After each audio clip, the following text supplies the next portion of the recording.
What's up, Barefoot Nation? This week, we're finally going back outside. Let's go! So it is a little bit windy today. You're gonna have to bear with me in that regard. But, and also as you can see, the sun's finally shining. And just that short little period of time where the sun has been shining, it's actually resulted in an amazing amount of growth. It's only really been warm for a couple days. You know, the average temperature has been something in the 40s or 50s usually here in Western New York. So you can see here this needle palm, or what's left of it, basically is just the pups. Now, if you recall, in the fall, I did nothing to protect this plant except wilt-proof, which for me, I find that wilt-proof doesn't really work all that well. And I actually got warned that they need protection their first winter. Needle palms do. Snow is not good enough for needle palms. It made it spear pole. So I think that whole mother plant is dead, unfortunately. We had a cold night, so I have one of my little cold frames over the Orinoco banana because the mulch has pretty much been spread around, as you can see. This is about how much mulch I put on this plant, so, you know, give or take. So it had easily 1.5 to 2 feet of mulch over it in like a big triangle. So it's, so yeah, don't mind the hose. It is that time of year, or getting to be that time of year, where we're gonna have to start watering, especially plants in pots. This southwestern corner has turned into my nursery area because it's somewhat protected from wind and it gets great sun, and it's definitely a warmer microclimate. Guys, there's a ton of stuff happening kind of close to ground level, which is fantastic, including this white giant calla lily. So yeah, this white giant calla lily should grow into hopefully a behemoth. There's no frost in the forecast, but the nighttime lows in a couple cases are gonna be pretty cold. So I can't really see the screen, so I don't know if you can see it, but I have a little bit of the mulch left over that I can kind of cover this over with should I need to, should there be a frost in the forecast. You can see here that the Bracken's Brown Beauty Magnolia has overwintered pretty much perfectly. And I don't know for sure, but I think that some of these leaves, some of the buds are starting to burst open, which is really cool.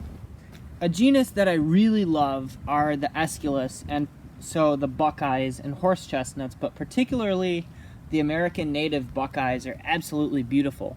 In this case, this is a painted buckeye, and on one of the frosty nights before these buds popped open, I put a cold frame over it, just to protect the bud, which had started to burst open. I'll show you a red buckeye in a minute. If you kind of imagine somewhere between this and bud swell, then that's basically what it did. Autolucan laurel wasn't fazed by winter at all, with the exception being that some of its flower buds burnt off. But, you know, I don't really grow that plant personally for its flowers, so it's not a huge loss, but there also are some secondary flower buds that are happening. This pile of mulch right here is actually a couple different types of canna lilies. It's mostly Bengal tiger, but basically there's a whole bunch of different cannas that are planted in here. One of them is from Plant Delights, as you can see. And then, of course, these daylilies are coming up through the mulch and doing their thing. The previous homeowner planted those daylilies. I didn't. They're like a classic orange double flower. You know, nice plants. You know, they look great in spring. I absolutely love daylilies in spring, but they do need to get whacked back to the ground in summer. Well before fall, because they look pretty bad, pretty rough in the fall. Of course, the Camellia sasanqua looks pretty darn good. all things considered. This was planted in the winter. This one here is called Autumn Spirit. It is a Zone 6 hardy plant. So the Sasanqua types are more sun tolerant, and they also bloom in autumn. I'm sure y'all were also looking at this agave right here. Believe it or not, this is a hardy agave. So the species name is Agave havardiana. Just absolutely amazed at how this plant grows. This plant here is probably my biggest one. It's gonna look like this when mature.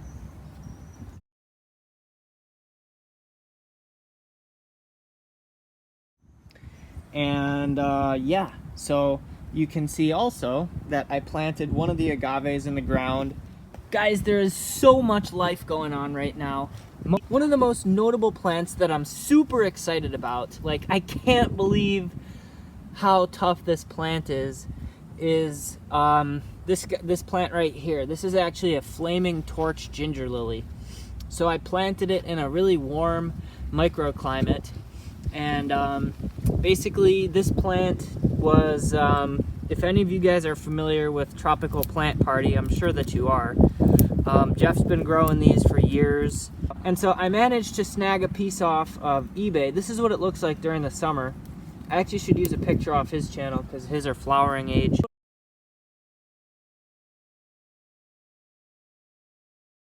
And this one probably will be this year. You can see the original clump was kind of like this sized, and so just like a clumping bamboo, they're going to basically expand a couple inches every year, and yeah, and the clump will expand. But a trick that I did is, you can see that's all of last year's growth, and so I didn't cut this back until spring, and that didn't allow any cold air to percolate down into the roots, and I think that's possibly a trick for success with certain tropicals. Another plant that's just starting to wake up here are these purple flame irises. This is probably my favorite cultivar of iris versicolor, and it's pretty much speaks for itself. It's just barely getting going. As far as the color, it looks like a gas fireplace, basically with dark purple color. So I'll show you guys in another garden tour later on what it looks like, why it's so notable, such a notable variety. You can see my aqua basin right here for the backyard water feature. Be the swim pond like I'm planning. Basically all that turf grass you see is going to be water someday, maybe 5 years from now.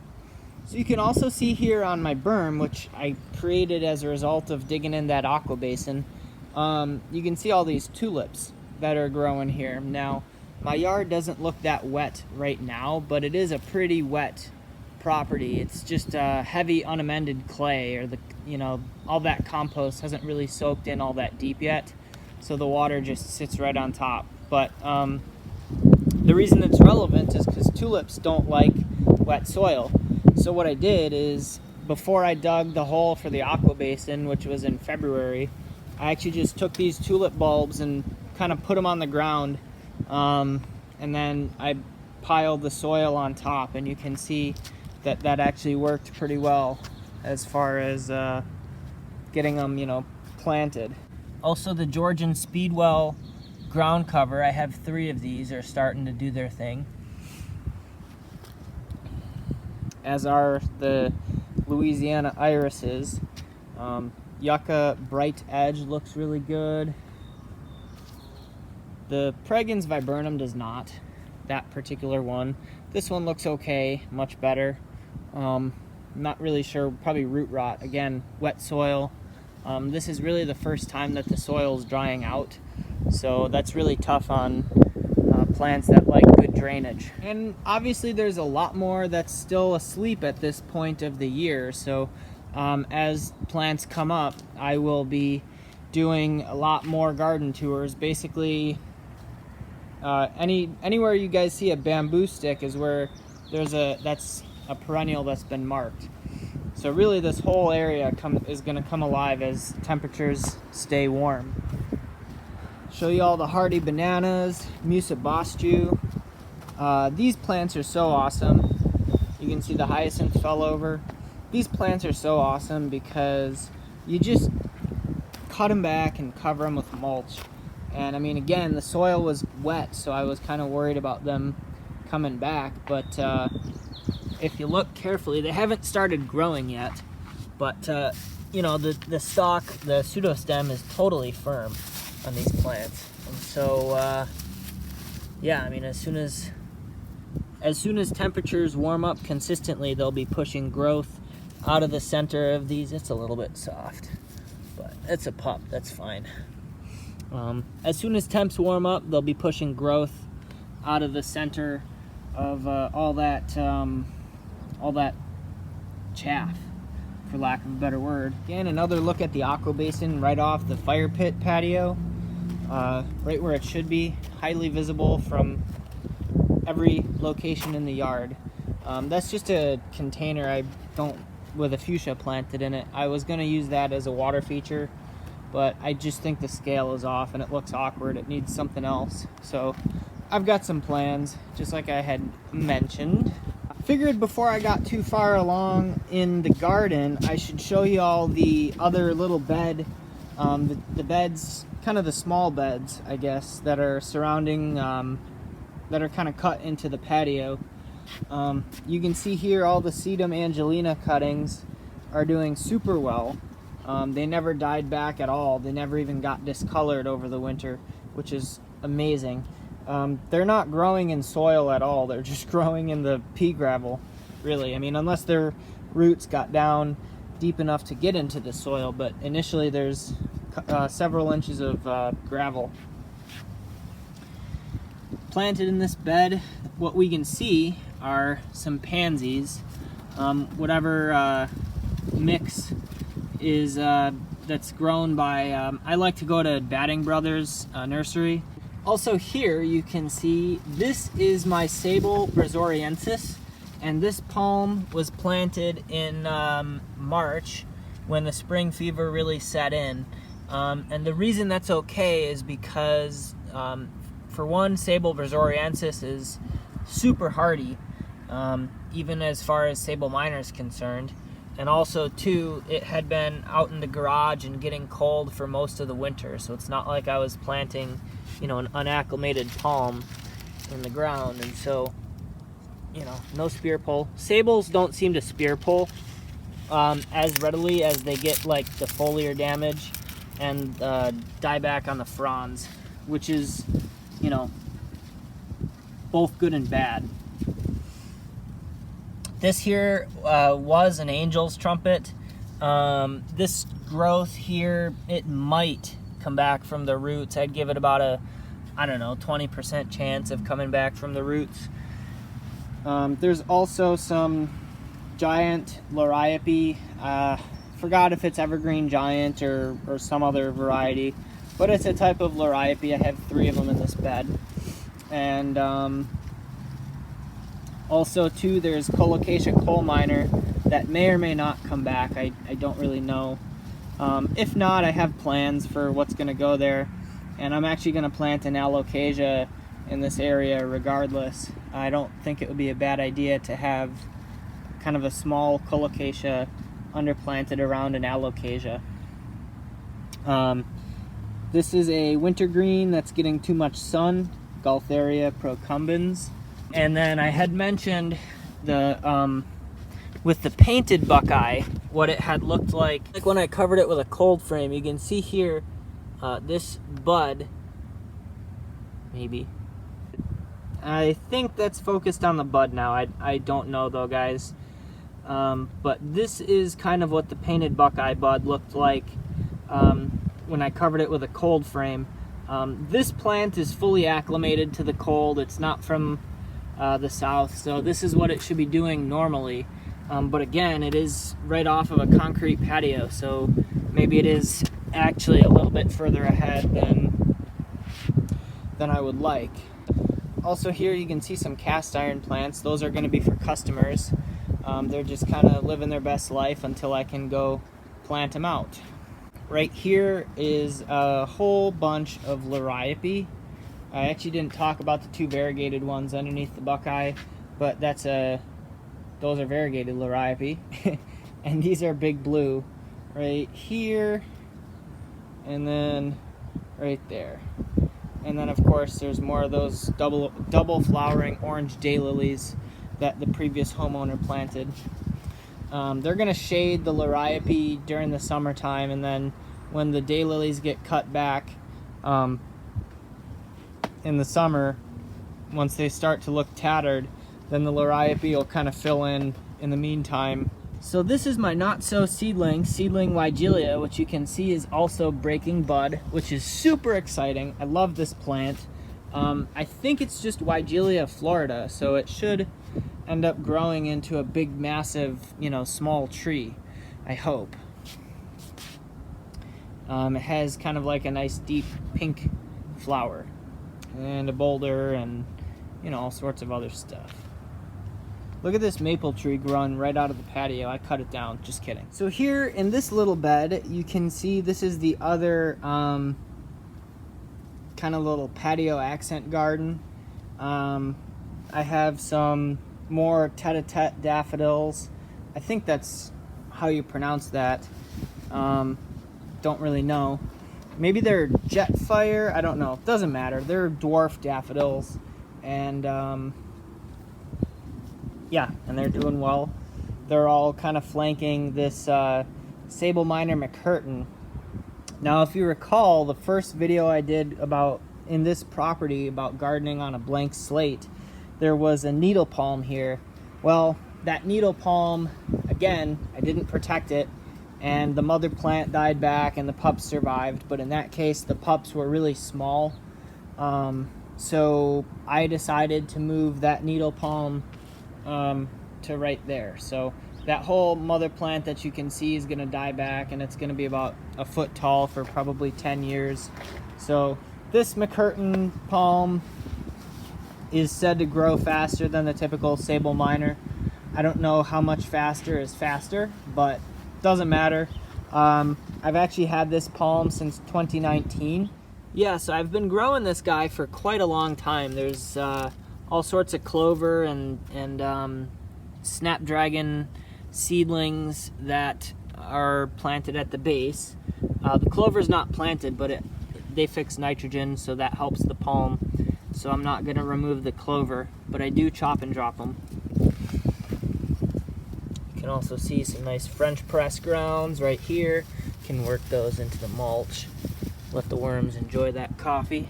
Oh, see? Worms do enjoy coffee. He had to get his caffeine for the afternoon. Here you can see a hens and chicks Semper Vivum.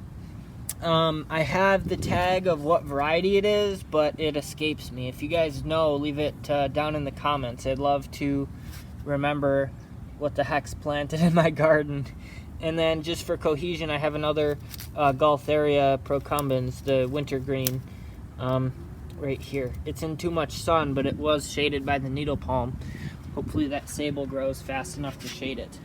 Of the grow space in the kitchen, so that's cool. So in this bed, you can see that that it does not look very good.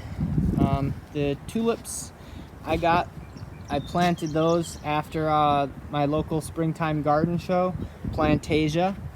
If you guys don't know about Plantasia, you should definitely check it out. It's usually in the second to last week of March in Buffalo, Hamburg Fairgrounds, technically.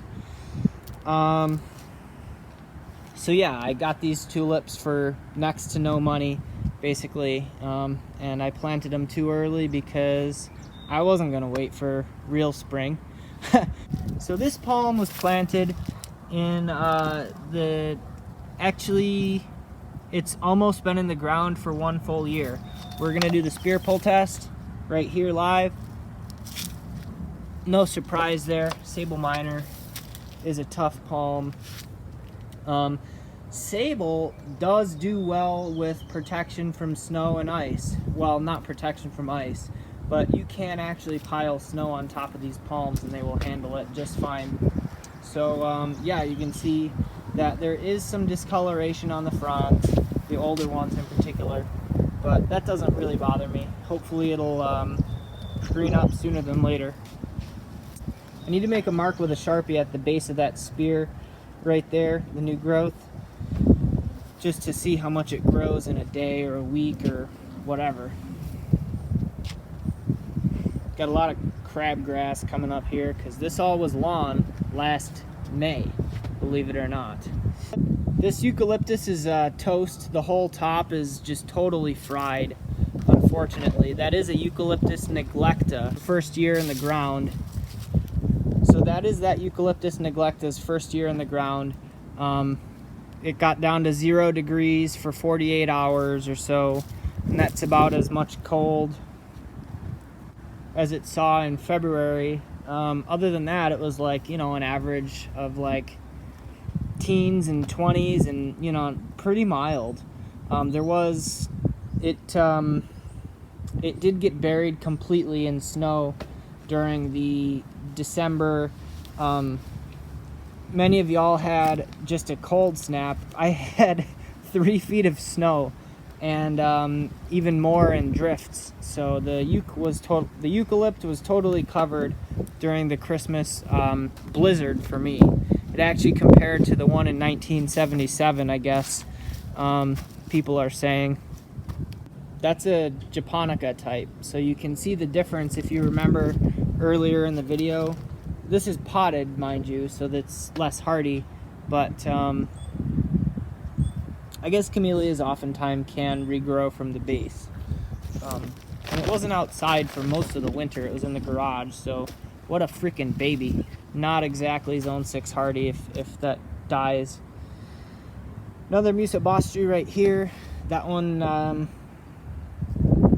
you know, dormant, or, you know, Musabostri waiting for spring. Looks like a big pile of fiber, or, you know, detritus. So this sable, if y'all remember my Let's Plant a Palm in February video, that's this guy right here.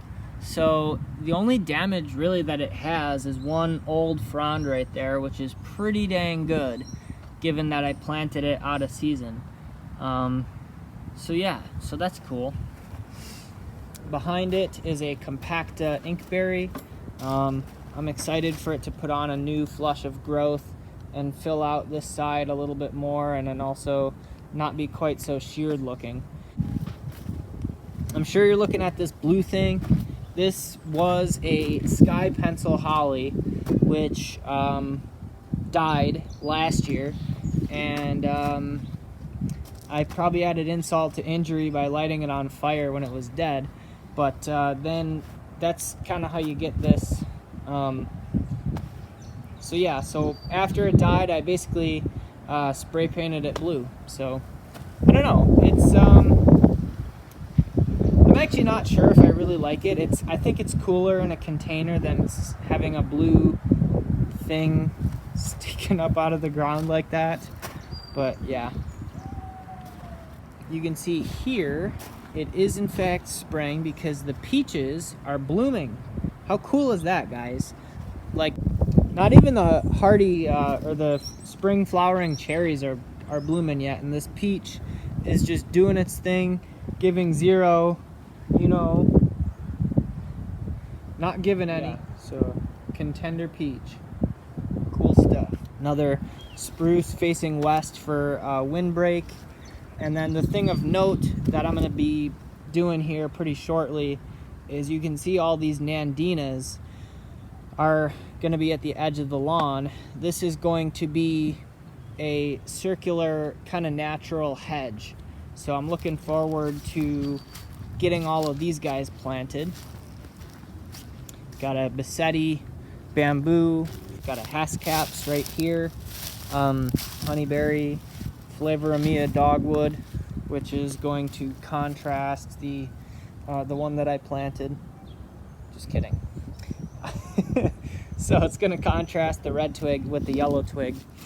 So you can see here that elderberry is kind of a suckering shrub. So this year, the cuttings were planted last year. If you remember, I was talking about how taking cuttings that are too big is not a good thing for plants. So cuttings are best taken around 2 feet tall at the biggest. You know, and that depends on the plant. But yeah, so you can see here that elderberries are forming their clump. So these are gonna grow hopefully like over 3 feet. Once they're established, they grow really fast. I love elderberries, the plant, and then also too the fruit is highly attractive to birds. But it's just absolutely awesome to see growth and leaves and buds breaking early on a plant that you don't have to worry about. I mean, these elderberries are as native as it gets for most people in the United States, on the east side anyway, eastern states. And yeah, fantastic, fast-growing deciduous shrub. I didn't really discuss that I'll discuss in a future video is the bamboo grove. It's here, and it's gonna make a grove here pretty shortly. All right, y'all, I hope you enjoyed the video. Obviously, things change really fast. Tons of growth happens during spring. In fact, looking outside, the plants have grown since I've filmed the video. Only half kidding. Anyway, guys, let me know down in the comments what you thought. How many of these plants do you grow? And also, too, what is it like? What's the weather like in your region? Are you having spring or is it snowing still? If you like this video, be sure to drop it a big ol' thumbs up, just like that. And also, too, if you want to see more content just like this, be sure to tap that subscribe button very gently. All right, y'all. Thanks for watching. See you soon.